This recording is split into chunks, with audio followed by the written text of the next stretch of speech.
बे समाव आसामनि मन्त्रि उरखावग्रा ब्रह्म बिथाङा खौसेथिनि सायाव बाथ्रा बुंनायखौ नुनो मोनदों। खौरांगिरिया सोंदोंमोन जे खौसेथिनि आयदाया माबायदि जानानै दं होननानै खौरांगिरिया सोंलु खालामदोंमोन उरखावग्रा ब्रह्म बिथांनाव आरो उरखावग्रा ब्रह्म बिथाङा फिननाय होदों जे बे समाव खौसेथिनि थाखाय सावरायनाया सोलिबाय थानाय समावनो बे समाव बिथां हाग्रामा महिलारी एबा बिपिएफ राजखान्थि हानजाया 22टा मासिखौ एबा बे समाव कैंडिडेट लिस्ट को बिथाङा होबाय। अब्ला खौसेथिनि बाथ्राया बबे बिथिंजों जागोन, बबेबा नङा बबेबा मोनसे बिथिंजों बिथाङा खौसेथिखौ बेवहायनो फेलें खालामखाबाय होननानै बाथ्रा बुंथिदों बिथां उरखावग्रा ब्रह्म बिथाङा। आरो बे समाव एबसुनि नाजानाय एबा एबसुनि खावलायनायाव इउ पिपल राजखान्थि हानजाया सावरायखांबाय, नाथाय बे समाव हाग्रामा महिलारी बिथाङा जे एबसुजों सावरायनायखौ नुनो मोनाखै एबा सावरायाखै। बिथांमोननि अभाब अभियोग आरो बिथांमोना मा लुबैयो मा हास्थायो बेफोरनि सायाव बिथाङा बाथ्रा बुंफैयाखै। दुलाराय बर' फरायसा आफाद एबा एबसु आरो मोन 16टा माहारियारि आफादनियाव होनानै बाथ्रा बुंथिदों बिथां उरखावग्रा ब्रह्म बिथाङा। একতাৰ মানে এটা প্ৰয়োজন হয় আৰু আভুৱা দৰা ৰাজনীতিৰে কোনোদিন একত্ৰীকৰণ নহয়।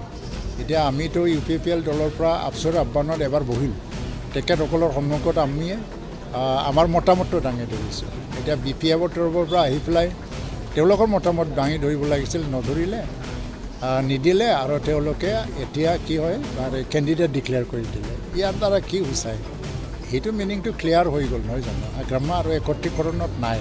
आरो बे समाव खौसेथिनि बाथ्रा जाय खौसेथिनि बाथ्राखौ जुदि मखयोब्ला बे समाव हाग्रामा महिलारीनिफ्राय जे मोनसे बिथांमोना जे खौसेथिखौ लुबैया एबा हास्थाया बे क्लियार जाबाय। मानोना बिथांमोना बिजाथि लाइखौ बे समाव एबा कैंडिडेट लिस्टखौ बे समाव होनानै बे समाव खौसेथिनिफ्राय जानगाराव थादों होननानै बाथ्रा बुंथिदों बिथां उरखावग्रा ब्रह्म बिथाङा। उरखावग्रा ब्रह्मनिफ्राय क्लियार बाथ्रा, बे समाव खौसेथिखौ बिपिएफ राजखान्थि हानजाया लुबैयाखै हास्थायाखै, जायनि थाखायनो बिथांमोना गावसोरनि अजद एबा गावसोरनि बुंनो गोनां बाथ्राखौ जाय सावरायनो नागिरदों बिथांमोनजों सावरायफैयाखै बुंफैयाखै आरो बेनि अनगायै बिथांमोना कैंडिडेट लिस्ट होदों होननानै बाथ्रा बुंथिदों बिथां उरखावग्रा ब्रह्म बिथाङा। जायजों जे खौसेथिनि बाथ्राखौ बिथाङा फेलें खालामदों आरो बिथाङा बे समाव बे सावरायनाय एबा खौसेथिखौ बिथाङा बे समाव जोगारदों होननानै बाथ्रा बुंथिदों बिथां उरखावग्रा ब्रह्म बिथाङा। বিটিসি ইলেকশ্যনটো জাৰি কৰাৰ নিচিনাই লাগিছে, মানে যদিও আনুষ্ঠানিকভাৱে হোৱা নাই।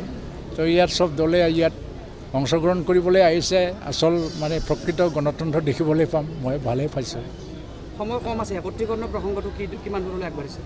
এইবিলাক কথাটো মোৰ মানে আলোচনা কৰিবৰ কাৰণে বহুত মানে টান লাগে, কাৰণ ইয়াত আন্তৰিকতাৰ মানে এটা প্ৰয়োজন হয় আৰু আভুৱা দৰা ৰাজনীতিৰে কোনোদিন একত্ৰীকৰণ নহয়। এতিয়া আমিতো ইউ পি পি এল দলৰ পৰা আফচুৰ আহ্বানত এবাৰ বহিল, তেখেতসকলৰ সন্মুখত আমি আমাৰ মতামতটো দাঙি ধৰিছোঁ। এতিয়া বি পি এফৰ তৰফৰ পৰা আহি পেলাই তেওঁলোকৰ মতামত দাঙি ধৰিব লাগিছিল, নধৰিলে নিদিলে আৰু তেওঁলোকে এতিয়া কি হয় কেণ্ডিডেট ডিক্লেয়াৰ কৰি দিলে। ইয়াৰ দ্বাৰা কি সূচায় সেইটো মিনিংটো ক্লিয়াৰ হৈ গ'ল নহয় জানো, হাগ্ৰামা আৰু একত্ৰীকৰণত নাই। এতিয়া ৰাইজক এনে আভুৱা ধৰি আছে আৰু তেখেতৰ যিটো ৰাজনৈতিক কৌশল এইটো আভুৱা ধৰা কৌশলেই হয়। গৌৰৱ গগৈ অহাকালি আপোনাৰ কমলাবাৰীত আহিব, কিবা ক'ব?